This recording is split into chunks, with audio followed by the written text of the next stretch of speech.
Hello and welcome to another episode of Horror Melee, a podcast born of a group of people who love to talk and debate horror. Every episode, one of us picks a movie to review and the rest of us must either suffer or enjoy that choice. I'm one of your hosts, Holly, from Chicago, and this episode will be discussing my pick, a 2008 film called Otis. Take a listen. I hope you enjoy our conversation and don't forget to check us out on Facebook and Instagram. You can find our episodes on iTunes, Stitcher, or download from our website, www.horrormelee.com. Please feel free to email us at horrormelee@gmail.com and leave us your feedback. We're new at this, so any questions or comments are greatly appreciated. We also just want to hear your thoughts on what we talk about. If you agree or disagree with one of our viewpoints, let us know, and maybe you'll hear your email on the next episode. Thanks for checking us out, and enjoy.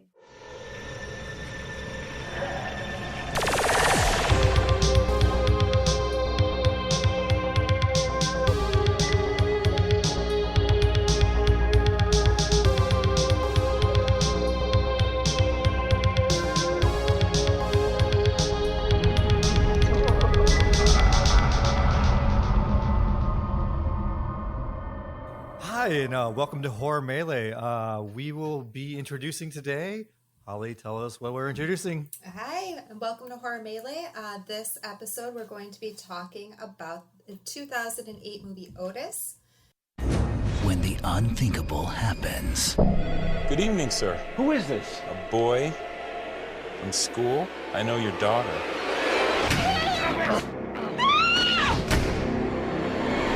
When the law can't help you. You have a lead on him, right?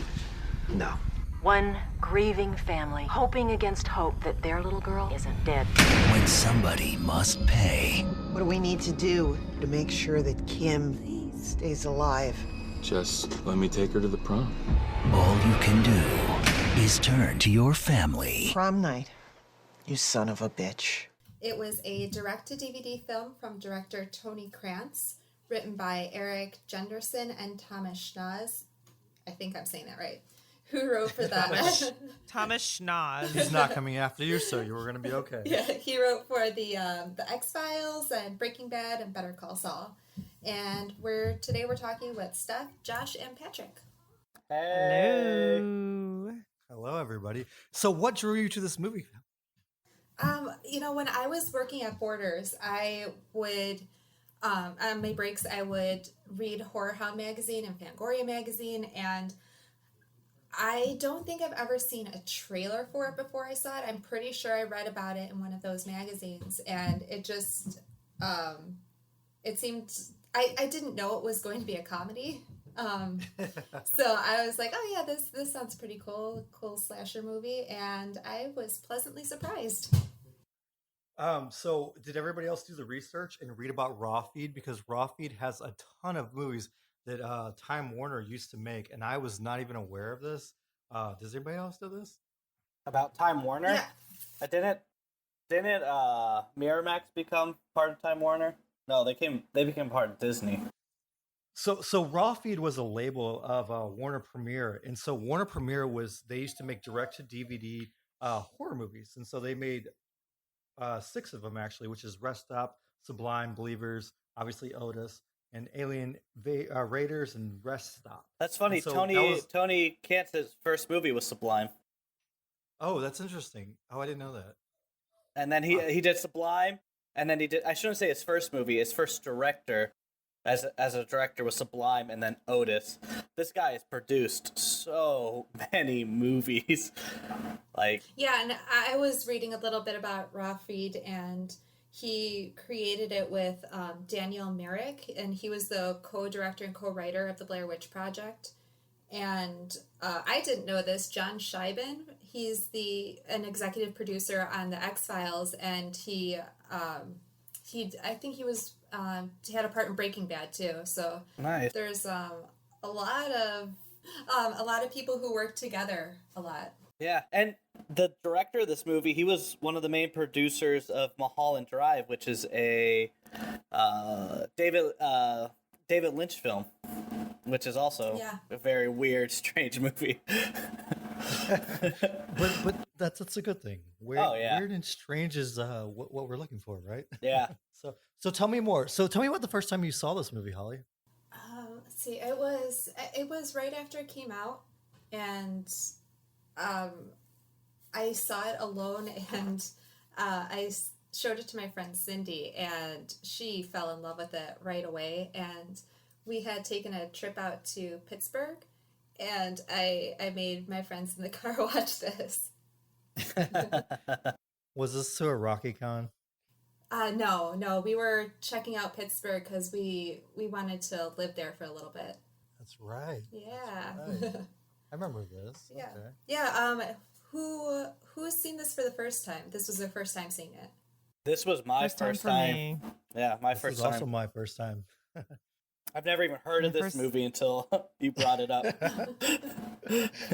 I was looking at IMDb, and it's got a rating of 6.1 out of 10. It's pretty good. But then Rotten Tomatoes gave it a score of 57. So yeah, what'd you guys think? Where do you come in? Oh man. Okay. So when I first started this movie, like, I don't know, there was a lot of pros and cons to it. Like, that opening scene to me was so funny. Where she just like, pretends to kill herself and then he kills her. It was just very funny to me. And I really like Otis. I actually thought he was a really good actor. And some of the aspects of the movie, like him trying to live that typical 80s cool guy jock life Right. was pretty funny. But the thing that I could not stand in this movie was the music. It was so out of place. And that was my favorite part of this movie. Like, Yeah, I really I do love dig the the soundtrack. music. Okay, so there's great songs on the soundtrack, but where they fall in the movie on their scenes took me so far out of the scene, it bothered me. It made me feel like the actual quality of the movie was diminished because of it. Even though, was they're very- expensive songs to use in the film. It was very distracting. The music was a total buzzkill throughout the whole thing. Just that bad wailing Oh, yeah. guitar that's like I just imagine that whoever was involved with it had some friend who just loved to shred, and he's like, oh my god, this is gonna be so awesome. I'm just gonna like Yeah, the music so out of place. The music just killed it for me. And one thing that bothered me, but it wasn't like a killer of the movie for me, because I think a lot of movies have this nowadays. It was trying too hard sometimes. I felt like it was very forced to be quirky and kind of cool, but a lot of movies have that. It wasn't a deal breaker for me. But I think that's part of the charm for this movie. Yeah, no, and but see, that quirkiness where it was trying too hard, there was parts where I was like, oh, they're not taking themselves seriously, and I'm enjoying it. But I could not stand that detective and his whole character, Hotchkiss. Oh my god! I Shout out hate to it. Jared Burns, because he hated is it. from Angie Tribeca. and if you haven't seen Angie Tribeca, you're missing. I will, yeah. No, I literally thought that his role in this got him the role in Andrew Tribeca, even though it was very, very like almost 10 years apart. He's kind of like Liam Nielsen in a lot of ways. His delivery is just so awkward. It's great. I mean, it helps this movie out in so many different ways. I mean, there's just times where he's just like, he talks about the candle people. He tells a story, and then he's like, the candle people, Captain. They can't help you. The kid's like, your dick is a mom, and then it goes into like the mom gets mad and starts yelling at him. It's like, you're a dick and blah blah blah. I think it's great. Him as in this character role. There's sometimes actors get too into the character and take that character too far to the point where no one likes it because it's too far. And he did that with this character for me. He was like, if you've ever seen Tropic Thunder, he was Simple Jack. He took it too far.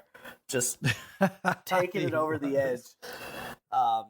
So it made me really dislike his character. And, the parents when I first started the movie, I did not like the parents, and by the end of it, I love them. The mom's trying to do, pray to God as she has a knife in her hand. It was just so funny to me.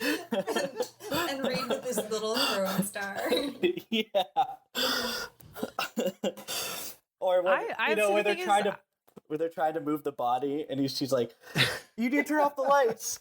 No, you have to take the keys out, or it's gonna make noise. Don't leave the car on. I can't leave the car on without the keys. Yeah, that's pretty much. So what stood out to you the most in this movie, Holly? Because I know you're saying this is a really good movie and you show this to people, and I would show this to a lot of people because I feel like this movie people would be like, "What?" It's like watching The Room almost. Yeah. No way. Well, it is way better than The Room. I don't know. It's like kind of ridiculous. I actually, right before I saw it, I kind of looked up some information, and people were saying that this is like the Juno of horror. So I had some different expectations going into it because it is not the Juno of horror. Like the Juno was, I would expect something that had some kind of quirkiness to it, but ultimately like a very interesting story. But this has a lot of quirkiness to it.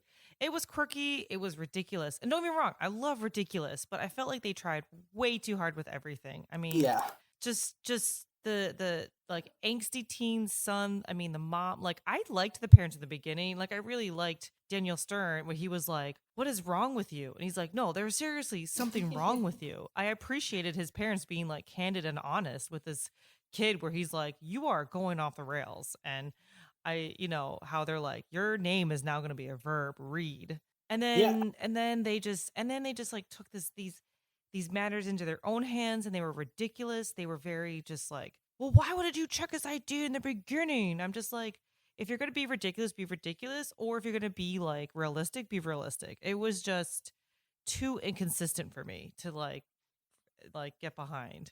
Yeah, it was, it kind of goes back to when we talked about Insidious with James Wan. This was like his second movie, and he just wanted to put as much as he could as a director into it. He thought this would be cool, let's put it in there. And sometimes it worked in some of those scenes, and sometimes it didn't. Like, I hated the character Reed when I first saw him. I was like, this is just way too typical of a character. Yeah, I didn't like the actor, but towards the end, he grew on me a little bit. Talking about the end, question: so did they shoot him? Was that him? Was that Otis, or was that somebody else? Oh, that was Otis. Who knows?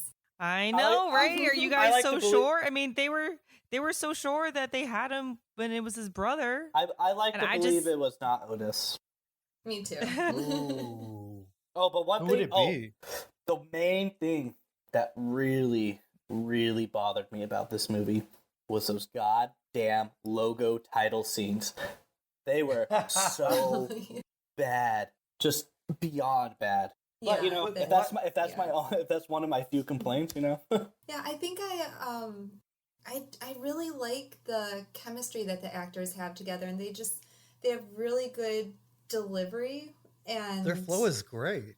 yeah, and I think, I don't know, I don't really like horror comedies, and I think because this was more comedy, but it was like the dark humor, I'm finding that I like that a little better.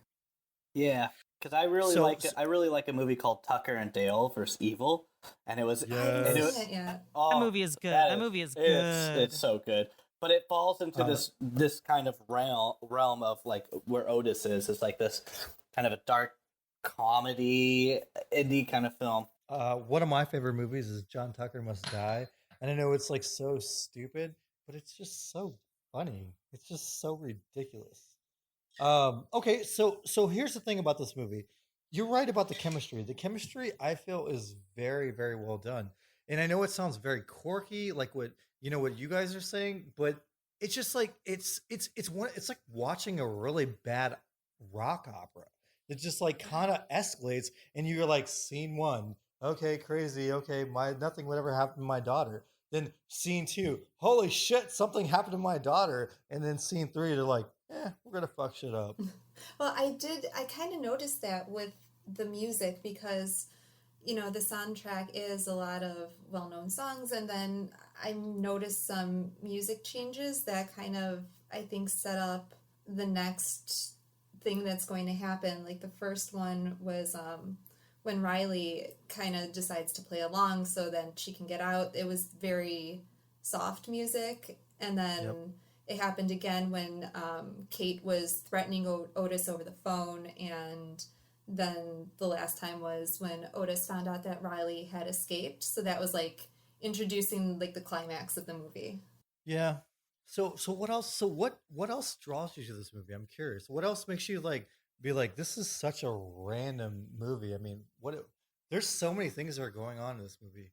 It's kind of hard to just be like, it's a crappy movie, because it's such a very, very dynamic movie, I feel. Yeah, I will say that I could see why people would hate this movie. yeah, well, the thing is, like, I mean, I was like, it was kind of like up and down for me. I was like, okay, I see where they're going, and I appreciate the mom's, her whole reasoning behind let's go and kill this mofo, because, the court system you can't trust. Like, people get off for technicalities all the time. Obviously, Agent Hotchkiss is an idiot, so of course he's gonna mess it up.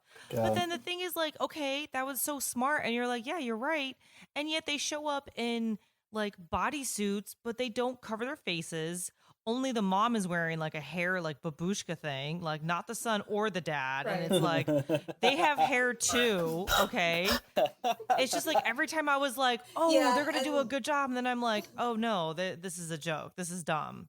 Or they're like, let's get him. And then they're like, oh, well, we don't know if this is Otis or not, And the guy even was like, I'm not Otis. Like, there are so many. Yeah, that scene was so predictable. Yeah. It was very, very Wait, predictable. Which scene is this? You're talking about the torture scene? Where they kill, where they kill his brother. What was his brother's name? Elmo. Yeah, that's right. Oh, that guy? Pollock. Kevin Pollock. Yeah. Oh, man. He's been in some great movies. Usual Suspects? Yeah. He was the biggest star in this movie. Yes. I don't know. Daniel Stern, come on. You can't beat Home Alone. All right, that's fair. That's fair. Yeah, but it just I'm like, okay, so they watched plenty of Law and Order, but then it's like, but then you're like, but you didn't watch enough Law and Order, okay? Obviously, DNA is everywhere. But that's just a comical scene, okay? I want to break down that scene, because when they kill him, I mean, if you watch it, it's a very like Wes Anderson type of scene. Like they set the camera there. There's like this whole like indention where everybody's watching, and like people are going back and forth, and finally he hits him with a shovel. I really, really enjoy that scene. Like I've seen it like 4 or 5 times, and I'm like, that's actually very kinda slapstick comedy. Very slapstick, yeah. I have to disagree with you on the Wes Anderson. It's pan. That's why it's very like a straight shot. That's the only thing that I think of that. So it's not like his colors or anything. It's more like if you're looking at it, he has things happen in a shot, and that's kind of how I'm phrasing that. So. Yeah, I'm still gonna disagree with you on that one, because Wes Anderson's very, very stylized, and this director's not stylized at all. Hashtag you should come on Horror Melee and he's a producer, and he's produced a lot of stuff. But as as a director, just like some of James Wan's original films, like it was just he got excited. I get to do this. I get to make the calls on what the camera angle is going to be, or the camera movement, or this or that. I want to add this in. And at some points in that torture scene, it was just they were just adding things in it because I felt like they thought it would be funnier, or it would add to the scene. And sometimes I felt like it took away from the torture scene, because like the whole thing with the electrical cord was hilarious. Yeah. That was my favorite part. But then let's blend his fingers. Let's bring this over. I was like, all right, come on. The scene's been going on for a little while. How did the electrical scene he's work? Dead at this point. I have a lot of questions. What did he do? I don't understand. I mean, I thought they stuck a dildo up his butt and turned it on, but I was like, oh no, I guess they I guess You know what, Steph? That's exactly what they did. We're gonna leave it with that. We're gonna go with I that. mean, that's where my mind goes. Because that cord was up. That cord was up there, and there was something on that cord holding it in place. Is that okay? You know, because he was Yeah. literally pulling the cord, and he was like, "Ow!" I mean, what else could they have stuck up there? I like to think they were a little nicer. They put a band-aid and it was electromagnetized. And there you go. Holly, what questions do you have for us? Let's see. I'm curious. Did any of you ever feel some kind of sympathy for Otis? Oh yeah, definitely. Like the whole scene with like how his brother treated him. Like at one point, I was like, I really hope this girl just like gets Stockholm syndrome and falls in love with him because I feel bad for the guy. But then he punched her in the face, and I was like, oh, there you are. Very serious punch to the face. Yeah, I know. That was like a gorilla punch. He like just. Yeah, that is huge. Has he been in anything else? I've never seen him in anything. Yeah, he kind of has. So I know. Yeah, this was his obviously introducing. This is his first movie. No, he was in Unbreakable. Yeah, he was in he was Before this. So he was in Unbreakable, and what else was he in? Oh gosh, Law and Order. Yeah, well, he did Unbreakable, Frozen Ground, Wonderland. This is his first lead role, Otis. And the best movie of all, Scorpion And King 3, Battle for Redemption. Went straight to DVD though. Olaf, poor guy. I don't know. I didn't feel. I mean, I know that scene where I feel like they lost a want lot you of to weight. hate the older brother, but I feel like Kevin Pollak just played it so so over the top, kind of like how Jerry Burns did the agent, and I did not feel sorry for Otis. I mean, I will give it to Otis because here's the thing. When you watch that first opening scene, you think this movie is going to go very, very dark and it's going to become like this, like rapey, like whatever, crazy. And the thing is, like, he actually was like kind of in between. And I'm not saying he was a good person, but he didn't like try to rape her. He was just more like kind of really screwed up in the head.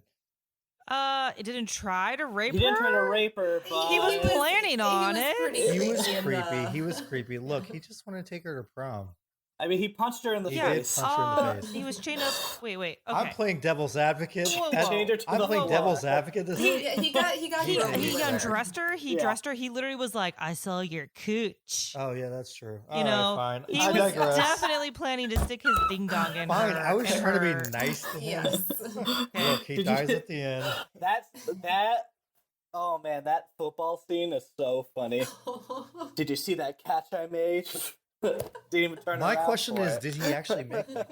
No, it was all his brothers. No, it's all in his head. Yeah, it's So all I in his have a head. question. I mean, so here you have this brother who is all up in his shit. Okay, what is this turning the lights on super high, burning like torture situation? First of all, I was very confused because it looked like she could have just hid under the covers or in some shade, but they're sitting there on the bed. Under Yeah, the like bed, you can walk away from that sun.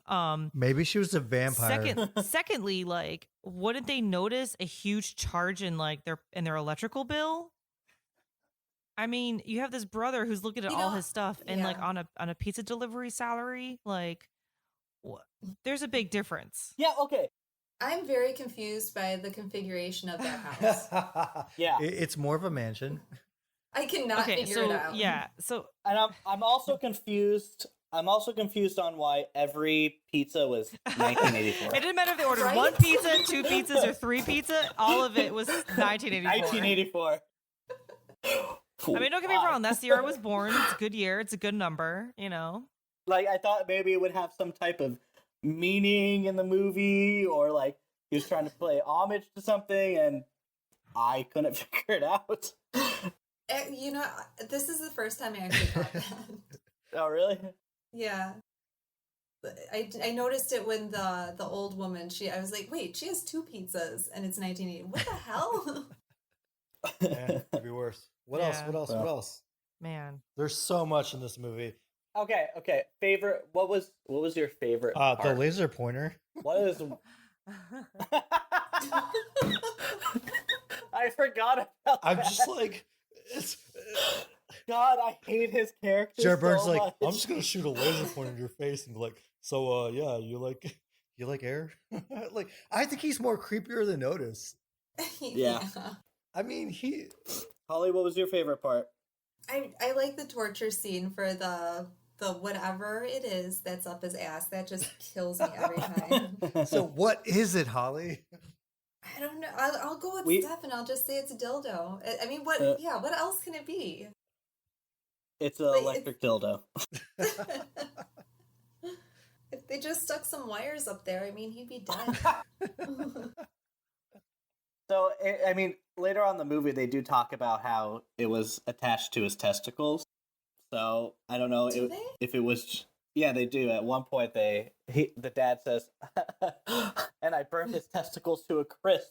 Or was it, I mean, I know he stuck the curling iron down his mouth, but, dildos have, enhancements and added features to it. I'm sure he could have maybe pulled some wires out or something, I mean, it's a dildo. First of all, it's a dildo you plug in, so there's wires. I mean, first of all, what does the dad do? He has like a industrial looking. He works construction. So he works construction, but like, what part is he? Is he an electrician?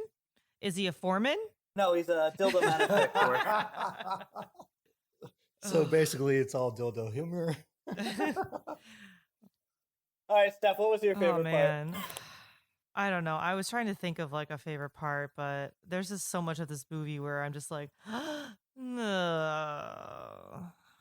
I don't know. I would say my favorite part, which I'm still kind of my favorite part. Okay, this isn't a particular part, but I will say, claps to the ladies. It was the mom who was like, "I'm taking charge, and this is what's happening." Her daughter was smart enough to short circuit the grate, and she escaped. So I appreciate that. She had a physics test that day. So. Yeah. So she was smart enough, and I think also being able to, she played along with it, because the other chick, she was there for 6 weeks. This chick was there for what, 2 days? Not even, and she got out. I was confused by that. Like, if that other girl, she was just like not going along with it, or if he just got more, like, all of a sudden he got more confident or something. I wasn't sure. Yeah. Yeah, but props. But yeah, you're totally right. And I'm sure it was because she decided right away to just play along with him. Yeah. And so I play along. And something else that Patrick brought to my attention earlier today is that actor Tara Page, her main job is nope. Different. Tara Page is the first Kim. Oh. She is the first Kim. She's not the second Kim. Never mind. The second Kim is Ashley Johnson, my sister. Okay, because I was gonna say, like, I mean, Ashley Johnson, I recognize her face. She's been in a lot of like stuff. But what about the church scene? Come on, the church scene where he's like, "We got you guys, but we got audio." See, I would say I like that scene a lot more, but I hate that character so much that I can't. I literally could not stand the detective at all in this movie. Yeah. And really, what were they going to do? Just leave him dead in the church? Like, what's going to happen? I don't know, but everybody had a knife, and there's some like Chinese throwing stars going on. I was just like, okay, I'm ready. Let's see what happens. I liked all the scenes when he was calling the parents from that little headset he had. That headset was just so funny. He's like talking to them, and then the old woman answers the door, and he hands her the pizza. Also, like, I mean, what was his headphone Bluetooth phone contraption that he put together that made it impossible for the FBI to track him? Also, like, he was using his real voice. Like, they couldn't track his voice at all, and he's been calling people for what? At least, like, we know this has been happening for months. This is all pre-drone strikes and stuff like that. This is pre-America, Prism, and all that. So he's good. He's solid. Okay, I got nothing on that. and And like, I mean, Where like you drone heard him strikes talk. up. You heard him talk, and him saying, "What's the price?" 1984. You wouldn't be like, your voice sounds familiar. But at the same time, Stephanie, could you hear anyone talk over the guitar riffs? I like those guitar riffs. Well, hang on. They had the B-52s in there. I'm very happy about this. There's just a lot of good music in this movie. Yeah. Okay. Yeah. They, like I said earlier, there's some great songs in there, poorly placed, and the combination of how many songs there were and how different each song was combined. You had the in the Talking movie, Heads, not Paul good. Revere and the Raiders, Yeah. A Flock of Seagulls, They had The Cure. Quiet Riot, Blue Oyster Cult, Devo. My music- question is, how do they get all these Yes. guys in this movie? How do they That's my afford first question, using 'cause these Nobody knows Yeah. about this movie. Guys, this guy is a producer. He has a lot of contacts. I mean, I'm sure he pulled some strings on some stuff. Okay, but But my only thing is like music should enhance a scene should enhance the scene, not make it. And he focused on the music making the scene, and that just Okay, killed it for when- me. Ooh, chime in, Holly. Yeah, I can see that. No, I can totally understand that. But like again, it was not a deal breaker for me. Like when I got done watching this movie, I was like, oh. And then I sat there thinking about it, and like I remember I was sitting on my couch when I got home, and I was thinking about a scene, and I chuckled, and the movie started growing on me. Like there's some really funny stuff in this movie, and some really creative stuff. I just think some of the execution was poorly done, but it was his second movie, so give him some slack. all right, so he's a producer and he has strings and he can put Blue Oyster Cult in this. But how come in Supernatural in the DVD release, there was a scene on the TV show where they have Blue Oyster Cult, Don't Fear the Reaper, and yet in the DVD release they couldn't afford to use Don't Fear the Reaper. That's and a good question. It's probably Really? not they couldn't afford it. They couldn't afford to pay the DVD release price. what is it called? No, the residuals. But then on the but this song? was straight to DVD. How can this guy afford the residuals? And Every DVD sold, they would get and a I've profit never of it. seen Supernatural, so you guys can roast me now. I've never seen it. I'm not a huge fan. No, I tried and I couldn't Holly, really get into hashtag it. awesome. Stephanie, you're on your own. I don't care. Actually, Yeah, be proud, Stephanie. she I really just- is. I think I never watched it. I think I never watched it because I was always like, it's just tried too hard to be like X-Files or Buffy. Okay, Patrick, that's exactly what I was thinking. I was like, I just want to Well, watch hang on. Anyway, okay, I this like is a topic. Buffy. This is I a topic like for its own Buffy. show. This is a topic for its own show. Okay, and don't forget that I get to pick the next movie, and maybe the movie's going to be an episode. I don't know. Who knows? And well, hang on. Okay, The third season of Supernatural. that might take a while. And you know what? I actually did a show with them on site at a hotel, and I was in the same elevator with those guys and had no clue who they were. And they're like, "Oh, these guys are like blah blah blah," and I was like, "Okay, cool." I imagine those guys are really nice they're- though. Don't. Yeah, I'm they not seem gonna. like it. I'm I'm gonna pretty step sure away. they I'm gonna are. kindly step away. But I will say, I will admit that I always poo pooed this show, but my friend turned me on to it, and I was like, you know what? I can't believe I'm gonna admit this, but I absolutely love this show. She has And I a suggest crush on everybody Vanessa. go Stephanie. watch the first couple episodes of the first season. I love the show because it's My problem is rock and roll. 13 seasons and they later, I don't have- want to get okay, there. look, after season Yes, after okay, season so- 10 it falls apart. Okay, but I will say season 1 through 5 is a very beautiful, cohesive Season story. 10 sounds really far. So all you gotta do Stephanie, is watch the first 5 the seasons. only reason I'm not poo pooing on the show at all. I You think said I would. poo-poo. I think I would really enjoy the show. Being a big Doctor Who Yes. fan, Supernatural and Doctor Who for some reason always get wrapped in together as And we a totally fan need to base. talk about Doctor Who. But I don't. Ugh. I don't have the Yeah. time to sit through 13 No, I'm telling you, seasons. I'm telling you. Don't watch it. Trust me. I barely got through season 12 and season 13. Like all you got to do is watch season 1 through 5. That's it. All right, so going Anyway. going back. Holly, this is your show. Tell us what's up. Well, I was listening to an interview with the director. He did an interview on Dread Central, and I didn't catch this. I wouldn't have caught this if I didn't hear him say it, but he wanted to put in a very veiled metaphor to the Iraq War, and like that idea of kind of going after the wrong person, and the whole war and everything. And then when they had the news scenes, the ticker on the bottom, I never paid attention to it. I always just kind of read snippets of it. I didn't read the full thing, but it is everything that's on there is it references the Iraq and tensions and everything, and that's just like a little detail that I never would have picked up on. Yeah, I wouldn't even. That makes a lot of sense. Huh. I like that. Yeah, and What like else? people just getting wrapped up into it and not really thinking about it, but kind of having a plan, but not really.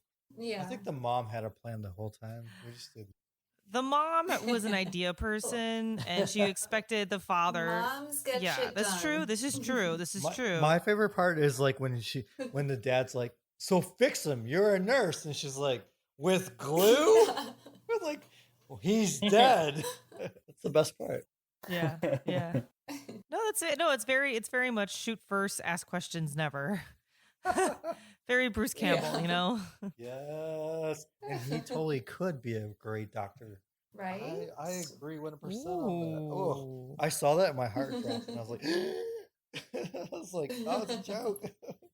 No, fair enough. All right. Well, so what else? What else about this movie? I don't know. Anybody have any other little observations or anything? Any last thoughts? Besides the detective just being the worst character. I like the detective though. I feel like we all liked and hated different things, which is so interesting and very telling of like people's perception of the Iraq War. Yeah. I know. There were some really funny scenes. And I think the two characters that the director or the writers of this film thought would be the funniest, and I could see them being their favorite characters, was Reed and the detective, and they were my least favorite. They were the only two characters that I felt everything that came out of their mouth was so forced. You could tell it was written for them, and that's what really kills like a character for me. But it could have been the actor just trying to act. In 2000, he was in Touched by an Angel. And that makes me like him even more. Represent. Show me where the angel touched you. On this chart right here. It's very interesting. I mean, now that, like Holly, like you talk about how this is like a metaphor for the Iraq War. I mean, you think about your FBI agent is like the FBI who's like, oh, we're totally on top of this and we totally know what's going on, but they have no clue. And then you have like the person, the general, like the mom who's like barking orders, like, do this, do this, do this. And you have the dad who's like reluctant and he's like, I don't want to. There's like, oh, okay. And yet then you have the son who's like getting real weird, being like, yeah, Lord of the Flies, like animalistic about it.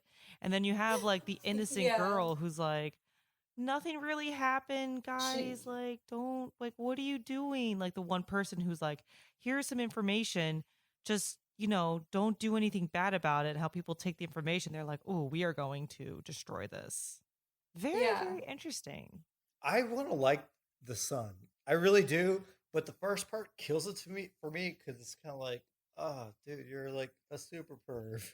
Yeah, but boys are boys. I mean, I have four sisters and never did that. If I had a sister, I'd never look at my sister. That's true. Weird. My brother never did that either. Weird. Yeah, that is weird. I don't really have a no. But in the end, like I dig the kids. Like second half, like I said, part 3. And hey, he was authentic and he admitted to it. He was that like, he was a what's the pervert problem? and like the sister. Yeah. Oof, out. That's weird for me. That's I really mean, the only weird part of this whole movie. So the thing is that I guess like I have a new appreciation about this movie is like there are authentic characters, and I think they have a variety of characters of that kind of give you examples of how people are in real life. You have people that are just pervy and gross and they think there's nothing wrong with it, you know? You have people who Yeah. bark orders and then they're like, well, why didn't this work? It's your fault, you know? And then you have people who are reluctant followers, you know? Yeah. Very interesting. And then you have like this, you know, the misunderstood, you know, person who was verbally abused probably all his childhood and was talked down to. And the only way for him to deal with it is to make another person, you know, feel bad and abuse them. I mean, that's, I mean, everybody can relate to that. I mean, everybody knows, you know. Yeah. Yeah. Yeah. I know. I felt for Otis. You guys are just giving me a hard time for feeling for Otis. I don't. I mean, he was crafty enough to do all this and hide this and create, you know, a system, a warning system in place, you know, and he, But he wasn't smart enough to have a That's true. healthy diet. Exactly. Pizza and Fruit Loops. Yeah, I mean, don't get me wrong. I mean, I could live on pizza and Fruit Loops. I like Fruit Loops, but come on, I mean, it's Fruit Loops is a source of fiber, it's so Passover. you know. It's It's- Passover, so it's matzah pizza for me. Matzo Fruit Loops. Fruit Loops. We'll take it. We'll take it. Hey, a funny fact: Jared Burns. Do you understand? He has been around. Oh yeah. And one of the things he did was it Max Headroom? he wasn't Max Headroom. Yeah. No, he wasn't Max Headroom. He wasn't, but he was in the show. He was in the show. Yeah. Okay. So he did that from like 87 to 88, which is kind of cool. Because have you watched that show? Yeah. Because I have. If you have not watched it, please watch it. Yeah, I have not. It's a good little watch. Good little watch. All right. So what else? What else stood out to everybody that was like, this is so random? I mean, in a lot of ways, this is a good horror movie, but it's a horror comedy, and just the way, like the turn and whatnot. What do you think that could have been added or taken away that makes it better? I think you could have taken away half the songs. in the Silence is film. never a good thing in a movie. No. Well, once again, if you know, I'm a firm believer that music's there to enhance, and if you rely on it to make your scene, then obviously go back and rewrite the scene. That's how I feel. But I feel like some of those scenes they had, you know, it would have made the scene be much different without music, but it still could have worked without music. But there was some scenes that I was like, oh, this song fits nicely here, you know. But other ones I was like, like Don't Fear the Reaper, I felt fit nicely in that scene. But there's just a few other ones I was like, come on, you're just killing me right now with this music. I think the detective could have been played down quite a bit, because I think the movie's already funny, and trying to have so much more comic relief in a movie that is already funny, you know, that's not taking itself too seriously. You don't need that much comic relief. It's just overkill. So I think they could have toned down the detective a lot, and the little brother a ton. Other than that, you know, the scenes between Otis and the people he captured were, most of the time, you know, you got a real creepy vibe from it, and then they'd spin into this funniness. So, you know, I thought that was really well done. So I would just change the music mainly, and maybe cut out a few pieces here and there. Fair enough. Holly? Yeah, I think I would cut out a little bit. By the time Riley escapes and she's in the hospital, I'm kind of ready for the movie to be over. Yeah. I feel like I've enjoyed my time. She's out, and then there's just a lot of hospital stuff, and I just want it to kind of. So what would you add to this movie? The end. I don't know. I don't think there's anything I would really add. I would just edit a little. Yeah, that's some of those things should ended up on the editing room floor. Yeah. Josh, Steph, what do you guys think? Man, I don't know. The music was so distracting, and some of the stuff was really hard to watch. I think a little more. I wish I had known the whole Iraq metaphor That that made changes me a lot. that totally changed my viewpoint of this. But people being like, oh, it's the genre of horror, or like absolutely brilliant, I'm like, nah, not even, nah. Yeah. Um, I don't. Well, hang on. so it's, I don't can understand the whole I maybe can it was explain that too. well, when I briefly looked it up to be like, oh, what am I getting myself into? Maybe it just needed to be marketed better. But the music was just very, very atrocious. And I'm with Holly. Like, I thought the movie was going to be over, but I'm like, I'm only halfway through.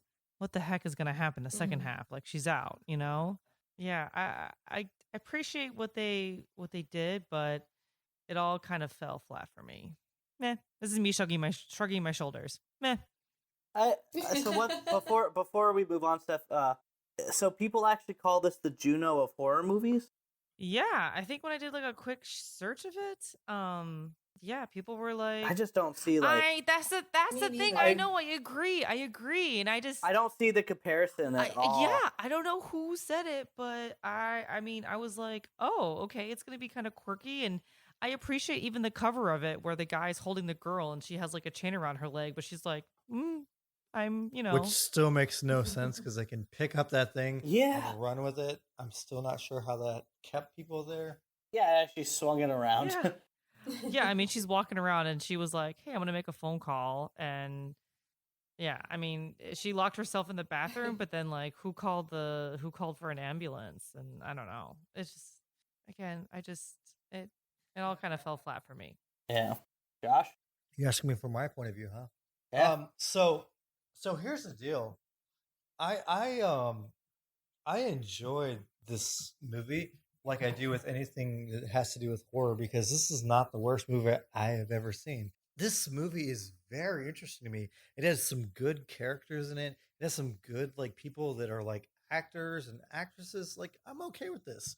The weird part about this movie is how it how the turns in the movie is how I'm very like, all right, but I don't know. Like, I enjoyed it. I enjoyed it for what it was. It's very quirky. It's a horror comedy, or a black horror comedy. I think that, in the end, the only thing I want to know, like, who died at the end. That was my only question. But other than that, like, I think it's very straightforward. It reminds me a lot of a couple other movies I've seen, and I don't know. It's just a really, really, really random movie. If I had to change anything, though, I would have made Otis more darker. Yeah. Yeah, I mean, if he's gonna go dark, go dark. I hate these like, oh, you're a gentle giant, but you're a psycho killer at the same time. Well, but hang on. We only saw him kill one person. And I know he killed 5 other people before, but I don't know. Like, I just don't see him as a killer. It's really hard for me to see him as a bad guy. I think because you don't see him kill anybody, because that other girl, that was an accident that had happened. But so it's kind of like, it's not in your head that you actually see him kill somebody. I just see him as a really mixed up person that has like a lot of issues, and that's my whole thing. I looked at him as a sociopath. He just didn't care. He just wanted his prom, and he didn't care who was part of it. Why should he get his prom? Mm-hmm. Why? Because he's a sociopath. He believes he wants it. He wants that prom, and fuck whoever else. He just needs victims or people to partake in it, and he'll keep him alive as long as he can until they either kill themselves or he gets bored with them and kills them. That's how I viewed him. Random question: did you go to prom, Patrick? I did. I went to Holly, both my proms. I know you went to Alan, right? Yeah. Total of 4 proms. You went to 4 proms? Wow. Yeah, both of our junior proms That's and so senior cute. proms. I got ditched at prom, so it's all good stuff. So does this mean you're gonna go kidnap a young, unsuspecting lady so you can have the prom that you were you never had? No. Josh, just come visit me and I'll dance with you. It'll be okay fine. with this, and yes, I will. That's on my to-do list on like number 1. I did go to a prom. I did go to my prom. Oh, I did a couple proms, but when I went to my prom day ended up dancing with my friend, and they did their thing. So I got it was like a ditched big at friend prom. So she still hates. I wore a top hat and a cummerbund, and Yes. I had my date, and my buddy's date were fighting over who could dance with me, and then my buddy and I love him dearly, just ended up dancing with each other.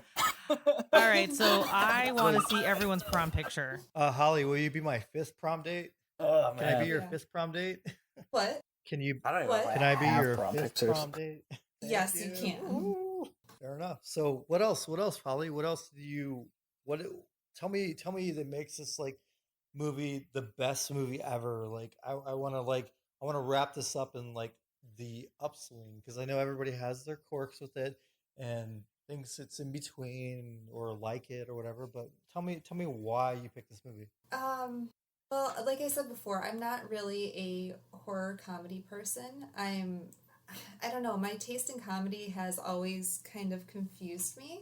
And it's really hard for me to pinpoint exactly what makes me laugh, but I do know slapstick is one of them, and it does have a fair amount in this movie, so that's something that gets me with my comedy. And it was the humor and the chemistry with the actors. They just, something about them, it was like, yeah, I can see these two people like actually being married and having these conversations all the time and having this chemistry together.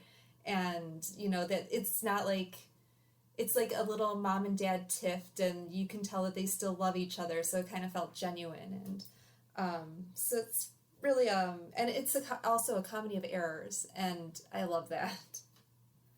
So yeah, I think I was surprised that I found it as funny as I did, and just the dark humor that was thrown in there, it warmed my heart. I didn't like it, so I can't tell you what makes this a great movie. The only thing I could say is watch this with an open mind and understand that it's a metaphor for the Iraq War. Which we will link below. So what about you, Patrick?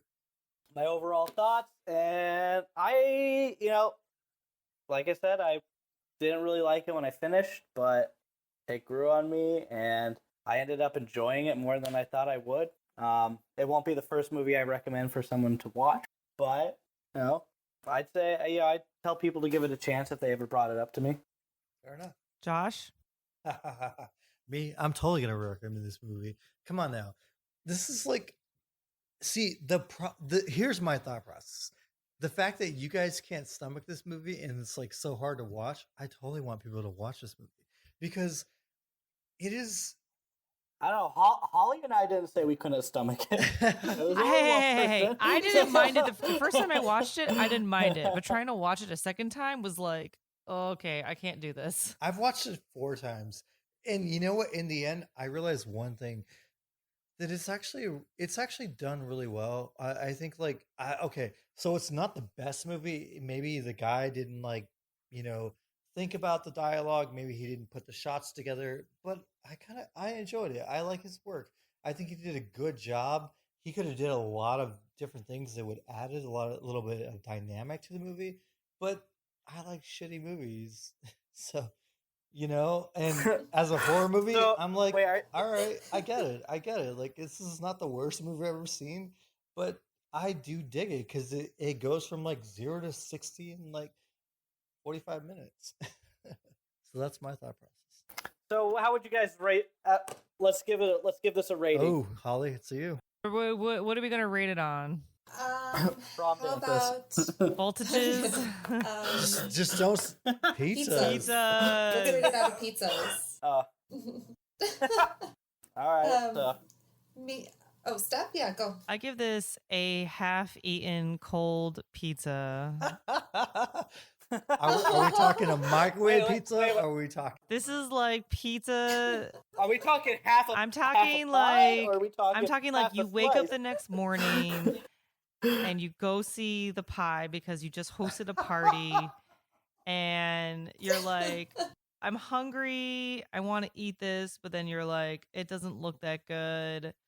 But then you're like, I'm gonna take a slice because you know what I'm saying. You wake up the next morning after having a party and the pizza that's on the stove is like half eaten in the box. Yeah, it's questionable. But... Yeah, you're not sure who ate this or who touched it, but you're like, this pizza's gonna make me feel really good, and I might regret it, but I'm gonna go for it. I will always take my chance on pizza.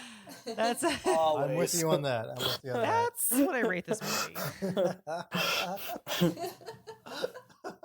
Patrick. I'm gonna give this 1984. I'm okay with this. All right, so but there's 8 slices in a pie. A New York pie.